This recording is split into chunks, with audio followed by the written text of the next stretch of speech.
Bienvenidos a la Iglesia Cristiana Cristo Crucificado. Hoy día vamos a hablar sobre los atributos morales de Dios y vamos a empezar hablando sobre la misericordia, la gracia y la paciencia, que son parte de la bondad de Dios. Pero les ruego que antes hagamos una oración a nuestro bendito Señor para que nos ayude en el estudio de la Biblia.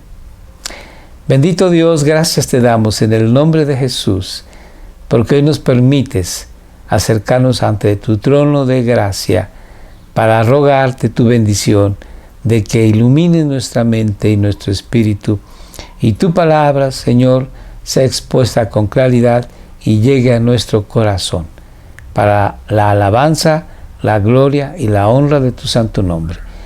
Te lo rogamos en el nombre de Jesucristo, tu Hijo amado. Amén.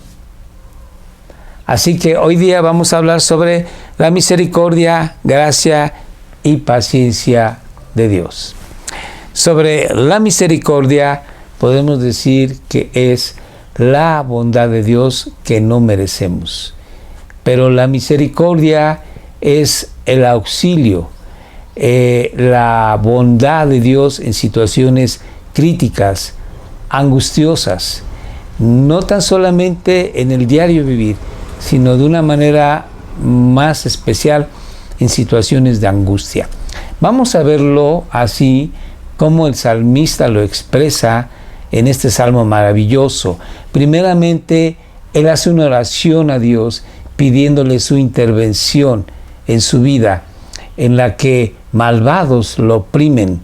Y en segundo lugar, veremos cómo exclama el salmista que Dios le ha liberado de esa angustia y de ese dolor. La misericordia de Dios intervino en su favor. Leamos así: no permitas que los orgullosos me pisoteen, ni que los malvados me intimiden. Le pide a Dios en oración, angustiado, con la aflicción en su corazón. Y enseguida vemos la respuesta. Miren, han caído los que hacen el mal, están derribados, jamás volverán a levantarse. Entre este verso y el anterior debió haber pasado un tiempo muy angustioso para el que proclama esta alabanza, el que proclama esta oración. Y así es como Dios siempre en su misericordia nos da lo que no merecemos, y sobre todo en situaciones de angustia, de aflicción. Hay una palabra de Dios en el Antiguo Testamento que habla de cómo es Dios para con el individuo y para con el pueblo de Israel. Veamos cómo Dios le habla a Moisés así. El Señor pasó por delante de Moisés proclamando: Yahvé, el Señor, el Dios de compasión y misericordia. Soy lento para enojarme y estoy lleno de amor inagotable y fidelidad. Yo derramo amor inagotable a 1000 generaciones y perdono la iniquidad, la rebelión y el pecado. Cuando Dios se le aparece a Moisés en el Sinaí, le expresa quién es Dios. Yahvé, el Eterno, el Yo Soy, es un Dios lleno de misericordia, lleno de gracia. Es un Dios compasivo, es un Dios que es lento para irarse y que su bondad la da de generación en generación de una manera eterna. Cuando dice 1000 generaciones, se refiere a que es eterno. Entonces, la misericordia de Dios está ahí para bendecir, para ayudar al afligido. El amor de Dios, que Dios se entrega a sí mismo, es inagotable, no se acaba, porque es eterno. La paciencia de Dios está ahí para detener el castigo justo, dando tiempo a que el pecador se arrepienta. Entonces, Dios maravillosamente siempre está en búsqueda de ti y de mí, y ha tenido mucha paciencia en esperar a que tú resuelvas buscar a Dios, a que des un giro de tu camino, en tu andar, y marches ahora en búsqueda de Dios. Maravilloso Dios es el que tenemos, que es de entrañas de misericordia, que destila su bondad como la miel del panal. Así que este Dios maravilloso se ha manifestado al hombre y ha pasado en comunicación parte de su atributo de bondad al hombre. El cristiano puede ejercer también la bondad. Hay una historia maravillosa en el Antiguo Testamento que se habla del rey David con el último descendiente del que había sido anteriormente rey de Israel, el rey Saúl. Este rey Saúl persiguió a David e intentó matarlo más de una vez. Sin embargo, Dios, que ya había decretado que David sería el siguiente rey, llegó a hacerlo. Y cuando ya el rey David había puesto todo en paz, había extendido sus dominios, se había hecho fuerte en el trono, preguntó a sus sirvientes si había todavía alguien que quedara de la casa del rey Saúl. Un criado llamado Siba le informó al rey David que había un joven, un hombre llamado Mefiboset, que era el último de la casa de Saúl. Así que lo hizo traer a palacio. Y cuando Mefiboset recibió la orden de presentarse ante el rey, tembló, tuvo miedo, porque en aquellos entonces era común que el nuevo rey matara a todos los descendientes del rey anterior para evitar que ese descendiente reclamara las propiedades o el trono que habían sido parte del reino del padre o del abuelo. Entonces, cuando llega a palacio, lo primero que David le dice es: no tengas temor, yo voy a hacer misericordia contigo, recordando la amistad, el amor, el cariño con tu padre Jonatán o Jonatán. Vamos a verlo así, que dice: no tengas miedo, le dijo David, mi intención es mostrarte mi bondad, mi misericordia, por lo que le prometí a tu padre Jonatán. Te daré todas las propiedades que pertenecían a tu abuelo Saúl, y comerás aquí conmigo a la mesa del rey. Yo te voy a proteger. Vivirás como un hijo mío aquí en palacio. Así que la misericordia de Dios también el cristiano la puede ejercer, y de hecho debe de ejercerla, y no nada más con sus conocidos, sino incluso con sus enemigos. Vemos que en el Nuevo Testamento se nos presenta en Efesios una imagen muy común entre el cristianismo, entre tú y yo. Pablo le escribe a los Efesios que ustedes y yo, dice Pablo, fuimos malvados, pecadores. Sin embargo, Dios en su misericordia nos ha dado la vida eterna en Jesucristo. Vamos a leerlo como lo dice así Pablo en Efesios. Siguiendo los deseos de nuestras pasiones, ustedes y yo, y la inclinación de nuestra naturaleza pecaminosa, por nuestra propia naturaleza, éramos objeto del enojo, de la ira de Dios, igual que todos los demás. Pero Dios es tan rico en misericordia, tan generoso en misericordia, que nos amó tanto, que a pesar de que estábamos muertos por causa de nuestros pecados, Dios nos dio vida cuando levantó a Cristo de los muertos. Y Pablo dice, entre paréntesis, algo muy importante: es solo por la gracia de Dios que ustedes y yo hemos sido salvados. Así que Pablo explica que el cristiano es un hombre redimido por Dios, pero que antes estaba en completa perdición, llenos de pecados, de lujurias, de maldades, de chismes, de robos, de fraudes. Y sin embargo, Dios en su misericordia, porque es rico en misericordia, a estas personas Dios les ha salvado por gracia. Y esa gracia ha venido por la fe en Jesucristo. No es algo que nosotros hayamos hecho. Así también lo dice en el siguiente verso. La gracia de Dios, ¿sí?, es algo que Dios nos da y que no merecemos. El Señor respondió, lo estábamos leyendo aquí en Éxodo, haré pasar delante de ti toda mi bondad y delante de ti proclamaré mi nombre Yahvé. Pues tendré misericordia de quien yo quiera y mostraré compasión con quien yo quiera. Dios no está obligado a tener gracia para contigo o para conmigo. Dios quiso tener gracia para contigo y para conmigo de su puro afecto, de su corazón. Él no está obligado. Él tiene gracia de quien Él quiera tener gracia. Del que Él no quiera tener gracia, no la tendrá.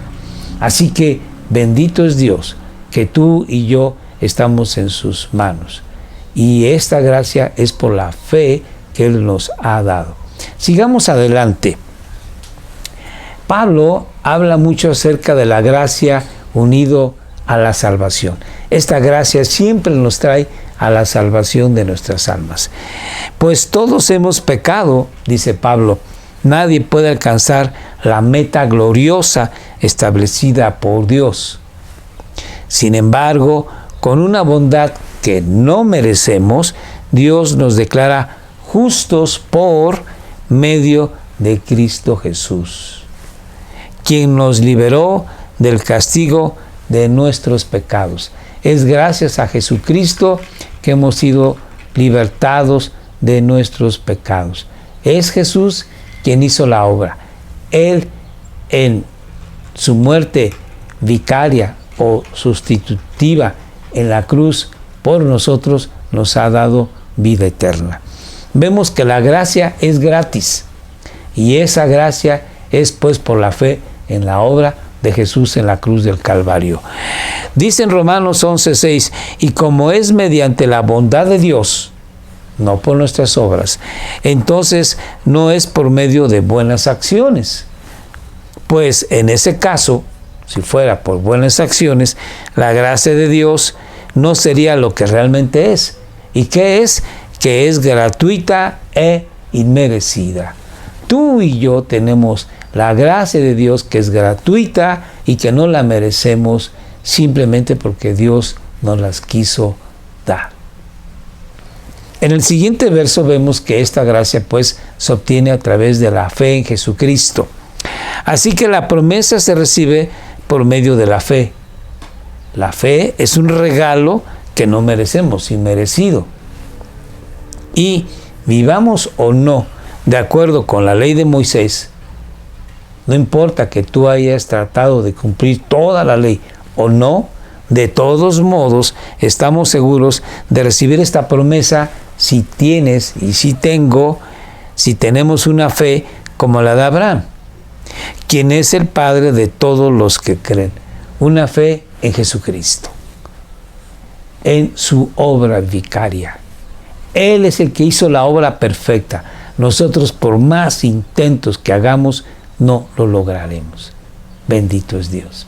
Así que bueno, pues esta gracia de Dios es gratuita y está a tu disposición, está a mi disposición, y podemos nosotros tener una vida, ¿sí?, continua, andando, marchando en gracia.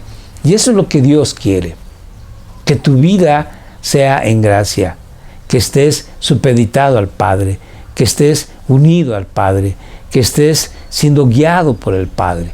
Veamos cómo dice así en el siguiente versículo.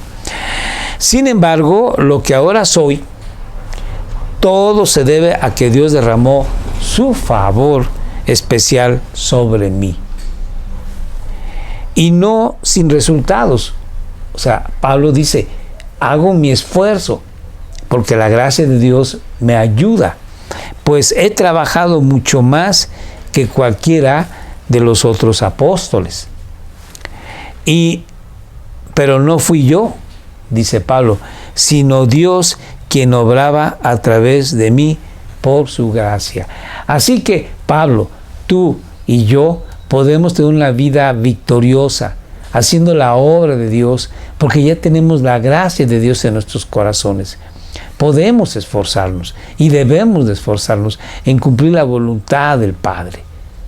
Así que bueno, pues nosotros haciendo la obra de Dios, damos gloria a Dios y Dios se complace en nosotros. Vemos cómo en el libro de los Hechos nos dice que, por último, dice Pablo, Lucas, regresaron en barco a Antioquía de Siria, donde habían iniciado su viaje. De Antioquía habían salido en un viaje misionero, Pablo y sus amigos. Y dice, los creyentes de allí los habían encomendado a la gracia de Dios. Inicialmente fue Pablo y Bernabé, para que hicieran el trabajo que ahora habían terminado.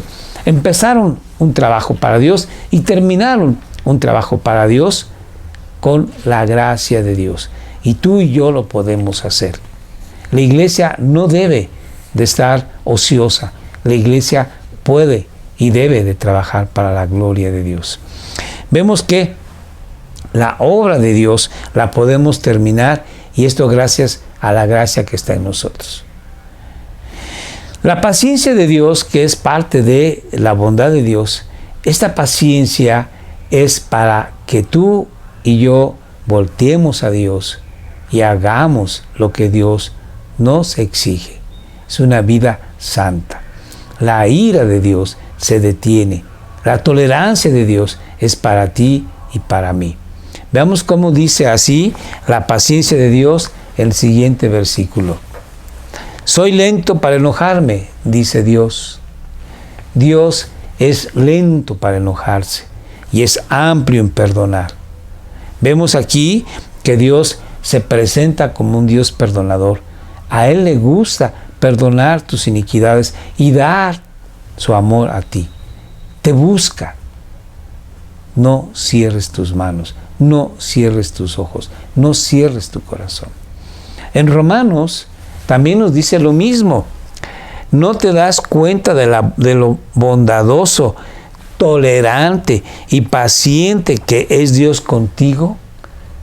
Es tolerante, es bondadoso, es paciente contigo. ¿Por qué? Bueno, dice, ¿acaso eso no significa nada para ti?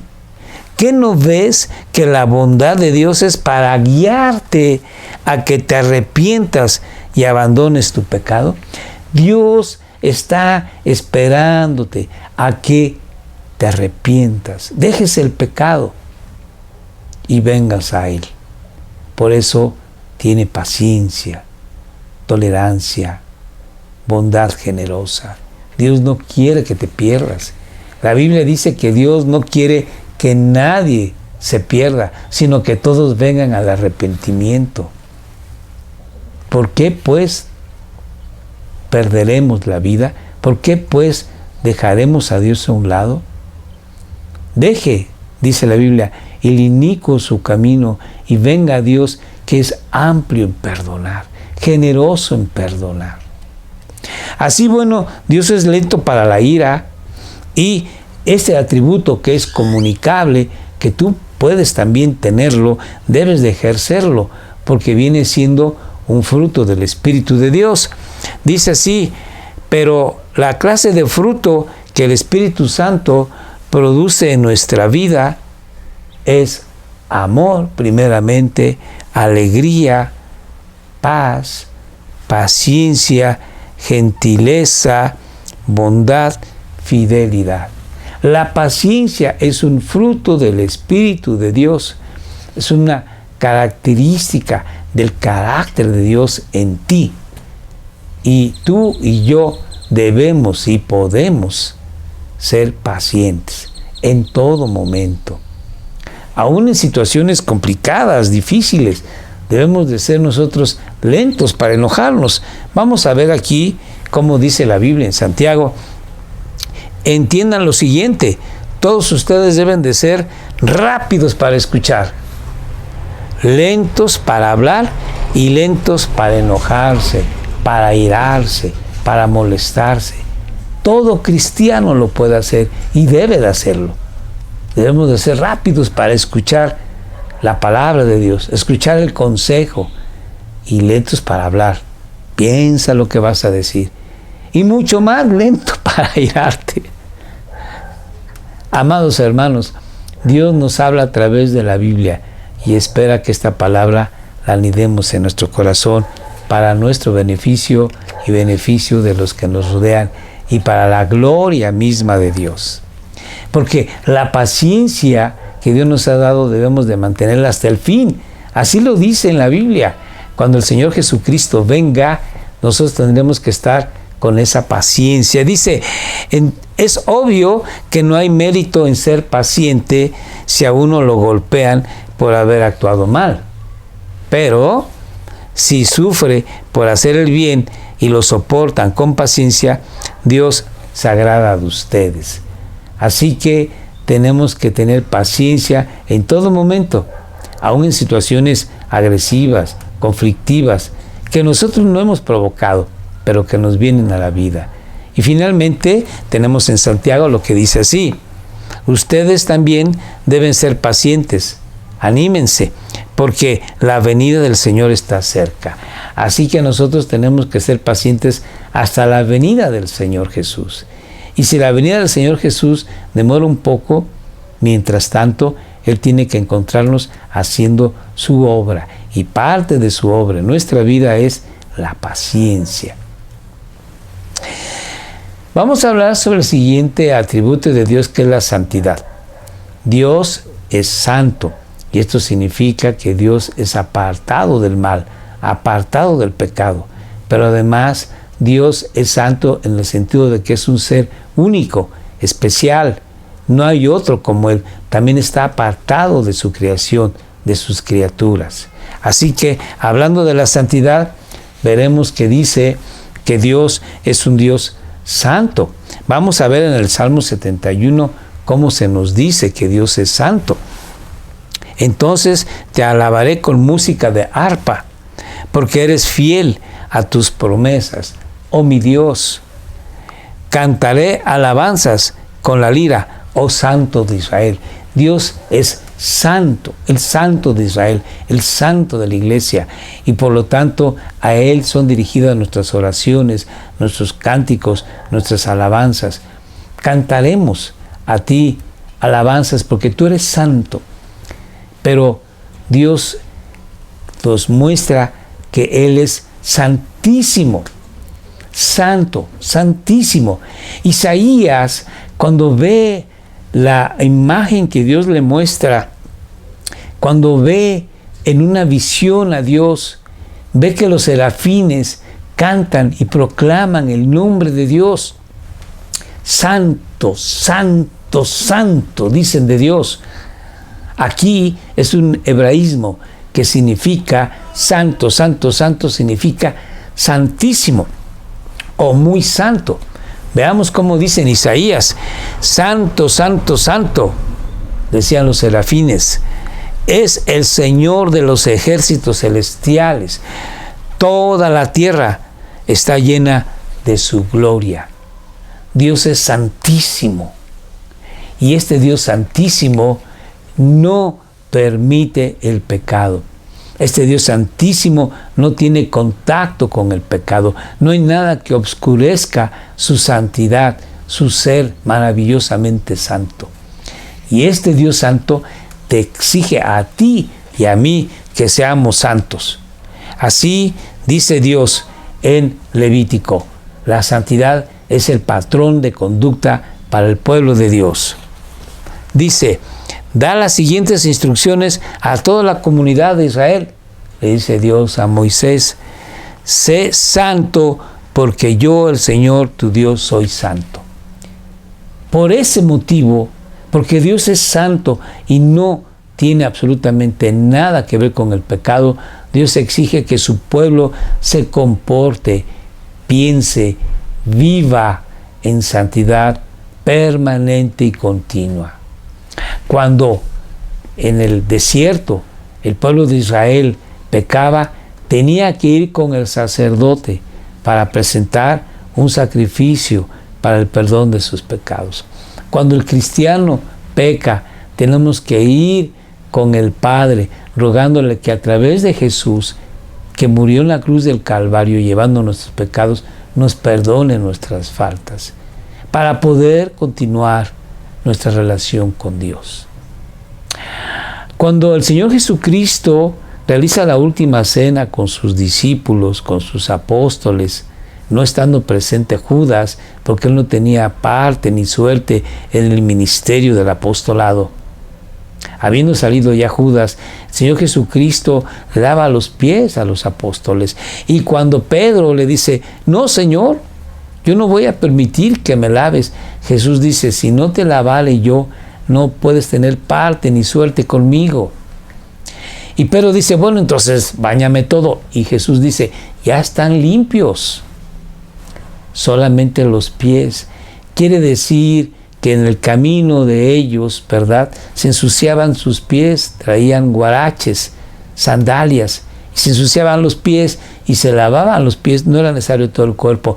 Jesús estaba diciendo, ustedes ya son santos, pero del diario caminar en su vida cometen pecados, como si se ensuciaran los pies, y así como hay que lavar los pies, ustedes tienen que ir con el Padre y pedir perdón de esos pecados particulares, porque yo, Jesús, he muerto en la cruz del Calvario por tus pecados del diario.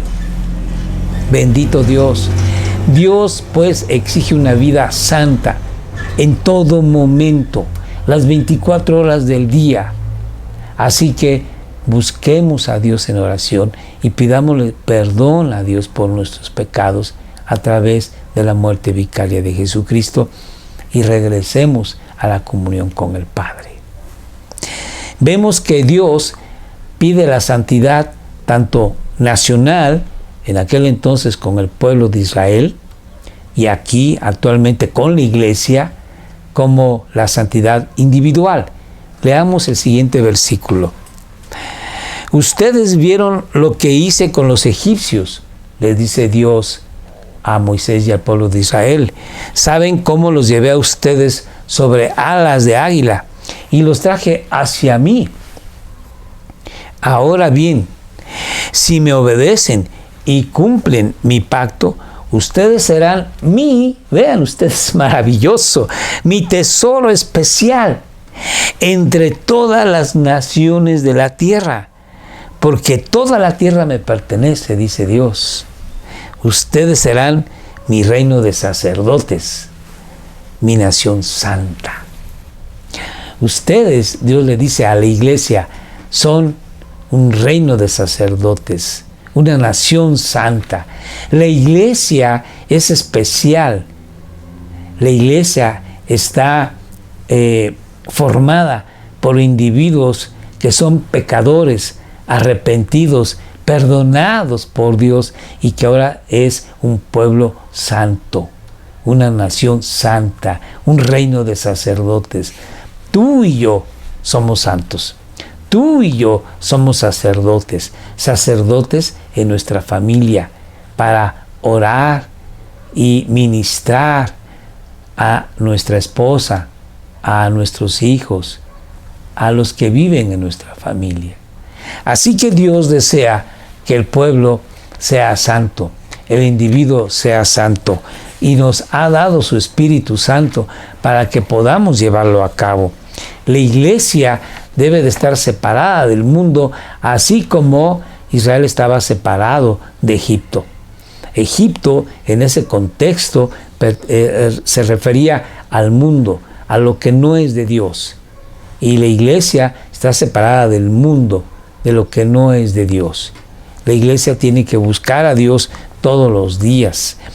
Pablo habla a los corintios de esta manera, diciéndoles que nosotros tenemos que limpiarnos de inmundicias, de vanidades, de pecados.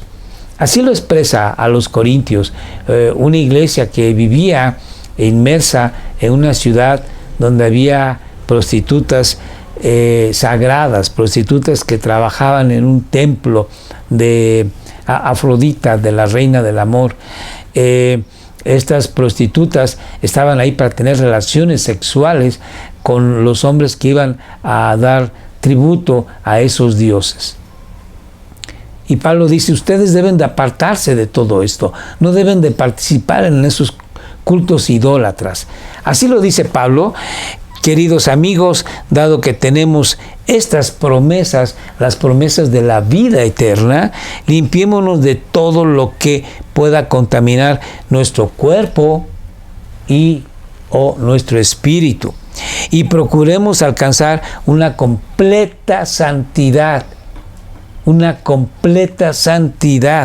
porque tememos a Dios. Así, bueno, pues nosotros debemos de buscar una completa santidad.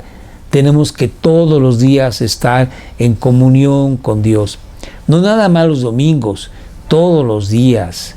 Buscar a Dios de nuestro corazón y con su ayuda vivir la vida cristiana que Él espera de cada uno de nosotros. El temor a Dios es para evitar pecar. Dios ha puesto en nuestro corazón el temor, el miedo de ofenderlo con nuestras acciones, palabras o pensamientos. Y qué bueno que así sea, porque así nuestro ser nos alerta de no hacer aquello, o no pensar esto, o no decir lo demás. Veamos cómo dice en el libro de Éxodo. Dice así: no tengan miedo, les decía Moisés al pueblo de Israel, al ver cómo en el monte Sinaí había rayos, truenos, una gran nube.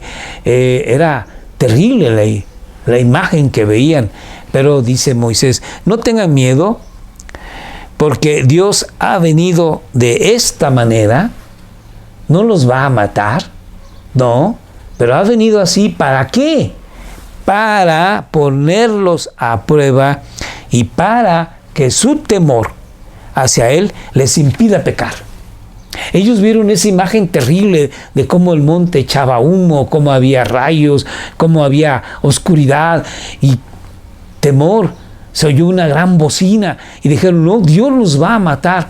No, dijo Moisés, esto es para que ustedes recuerden que Dios está presente aquí, pero también va a estar presente en el tabernáculo y presente en ustedes. Dios va a caminar en medio de su pueblo.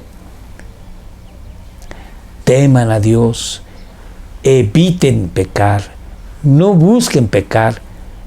Pablo dice, no provean a su cuerpo la ocasión para pecar. No te acerques al internet buscando un sitio pornográfico. No, evítalo, córrele. Pablo le dice al joven Timoteo, huye de las pasiones juveniles. O sea, no te enfrentes a esas pasiones. Huye, dale la vuelta. ¿Por qué tenemos que buscar la ocasión de pecar si Dios es santo y te exige santidad? Vemos entonces pues que la iglesia es un templo santo y va creciendo en ese camino a la santidad. Veamos cómo Pablo nos lo dice en este versículo. Estamos cuidadosamente unidos como un solo cuerpo, como un edificio en Él, en Jesucristo, le dice a los creyentes, y vamos formando un templo santo para el Señor, un templo donde Dios habite, un templo donde Dios sea adorado, alabado, bendecido, un templo donde Dios bendice a los que se reúnen ahí. ¿Sí? Nosotros somos la iglesia y cuando nos reunimos dos o más, dice el Señor Jesucristo, ahí estaré con ustedes para bendecirlos. Así que Pablo dice, nosotros podemos caminar hacia la perfección. Y sí, así dice en el siguiente versículo. Dice en Efesios, Cristo amó a la iglesia. Él entregó su vida por ella. ¿Para qué? A fin de hacerla santa. una iglesia santa, una iglesia que no tiene relación con el pecado y limpia al lavarla mediante la purificación de la palabra de Dios, de la Biblia. Sigamos leyendo. Lo llevó a cabo para presentársela a sí mismo como una iglesia gloriosa, una iglesia sin mancha, ni arruga, ni ninguno otro defecto. Será, en cambio, santa, vuelve a decirlo, e intachable. Dios quiere que su iglesia sea santa. En estos tiempos difíciles, en estos tiempos de tanto pecado, Dios espera que tú y yo hagamos lo procedente. Busquemos en su palabra, dice, para que nos lave de toda iniquidad. Su palabra nos va a decir en qué estamos errando. Su palabra nos va a decir qué nos falta. Su palabra nos va a decir qué le agrada al Padre para hacerlo. Así que la invitación, amigo mío, es que leas la Biblia todos los días. Reflexiona en lo que dice y la luz que Dios te da sobre ese texto en particular, aplícalo a tu vida para que tu vida sea santa, agradable, perfecta para Dios. Dios es lo que busca de su iglesia. Dios es lo que busca de ti y busca de mí. Dios quiere que nosotros tengamos paz. Dios es un Dios de paz. Así lo dice Dios es paz en el siguiente versículo. Dios no es Dios de desorden, sino de paz. Dice Jesús, mi paz os dejo, mi paz os doy, no como el mundo la da. Mi paz es verdadera paz. Nosotros encontramos en Filipenses, como también nos dice nuevamente, el Dios de paz estará con ustedes. Dios siempre está con nosotros. Una vez que nosotros venimos a Jesucristo como nuestro Señor y Salvador, llega el Espíritu de Dios y esa paz, que también es un fruto del Espíritu, permanece en nosotros hasta el día en que Dios nos llame a su presencia o Él venga por su iglesia. La paz de Dios siempre estará contigo y conmigo. Dice también en Hechos capítulo 10 que esta paz, este es el mensaje de la buena noticia para el pueblo de Israel, que hay paz con Dios por medio de Jesucristo, quien es Señor de todo. Así que para Israel y para el mundo entero, Dios quiere que entendamos que en Jesucristo tenemos paz para con Dios. Ya no seríamos enemigos de Dios, sino amigos, y más que hijos, más que siervos, vendríamos siendo coherederos con Jesucristo de su reino. Sin embargo, en Isaías 48 dice lo siguiente: no hay paz para los malvados, aquellos que no se arrepienten, aquellos que no voltean a Dios, que no buscan de Dios, aquellos que dejan a un lado la gracia, la misericordia, la paciencia, la tolerancia de Dios, no tendrán paz.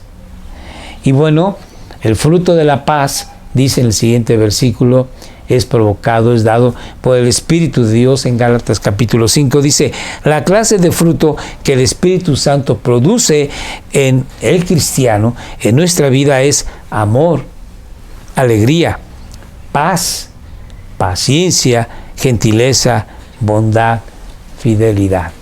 Dice el apóstol, de estas virtudes no hay condena. Al contrario, son virtudes que todo mundo anhela y que el cristiano ya las tiene. Es cuestión de ir madurando en estos atributos, en estos frutos, ir desarrollándolos. Finalmente, en Juan capítulo 14 dice el Señor Jesucristo acerca de la paz: les dejo un regalo, paz en la mente y en el corazón. Y la paz que yo doy es un regalo que el mundo no puede dar. Así que no se angustien ni tengan miedo. Tenemos ya la paz del Salvador. y ante las vicisitudes de todos los días, ante las contingencias de salud, ante las situaciones de pérdida de empleo, desestabilización social, la paz de Dios, la paz de Jesús está en nosotros. Amados hermanos, leamos entonces Hechos, y en el libro de Hechos nos dice que esta paz de Dios no es para que la iglesia se inactive, para que la iglesia no haga nada. Todo lo contrario, teniendo la paz de Jesucristo, la iglesia puede salir adelante y trabajar con ahínco para la gloria del Salvador. Vean qué hermoso dice así. La iglesia entonces, en aquella época en que el Señor Jesucristo se había ido y los apóstoles estaban en Jerusalén, tuvo paz por toda Judea, la iglesia, Galilea y Samaria. Y la iglesia se fortalecía y los creyentes vivían en el temor del Señor. Y con la ayuda del Espíritu Santo también creció en número. Y eso es lo que Dios desea para la iglesia en estos tiempos, que crezca en número, que crezca en santidad, en bondad, en generosidad, en paciencia, en tolerancia, y que trabajemos para la gloria de Dios. Te invito a que tú hagas tu trabajo, compartas el Evangelio a tus familiares, a tus amigos, a tus conocidos, a los compañeros de trabajo, que no los puedes ver en este momento, pues mándales un mensaje, mándales un video, mándales una carta, háblales por teléfono, y cuando pase la contingencia de salud puedas ir a abrazarlos y decirles: yo estuve orando por ti. Amigos, que Dios les bendiga, muchas gracias por estar con nosotros. Vamos a hacer una oración pidiéndole a Dios que esta palabra quede en nuestro corazón y la vivamos todos los días. Señor Dios, gracias en el nombre de Jesús por tu bendita palabra, que nos enseña que ahora tenemos paz para contigo, porque ya Jesucristo pagó por nuestros pecados. Gracias por perdonarnos nuestras iniquidades y ahora somos tus hijos. Gracias en el nombre de Jesús. Amén. Te invitamos a que todos los días te unas a nosotros. Estamos orando para que Dios haga su santa y buena voluntad. Que Dios en su soberanía haga lo que Él ha dispuesto para el bien de su pueblo, para el bien de las naciones, para la honra de su nombre. Así que oremos todos los días de lunes a domingo de 6 de la tarde a 6:30. Y también síguenos en Facebook, Iglesia Cristiana Cristo Crucificado, en YouTube, Iglesia Cristiana Cristo Crucificado.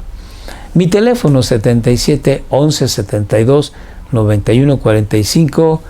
Escríbeme un WhatsApp, un mensaje, háblame, con gusto yo te saludaré.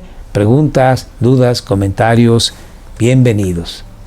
También finalmente tenemos la invitación para que nos siga los domingos a las 12 del día, miércoles 7 de la noche, viernes 7 de la noche, y que Dios te bendiga.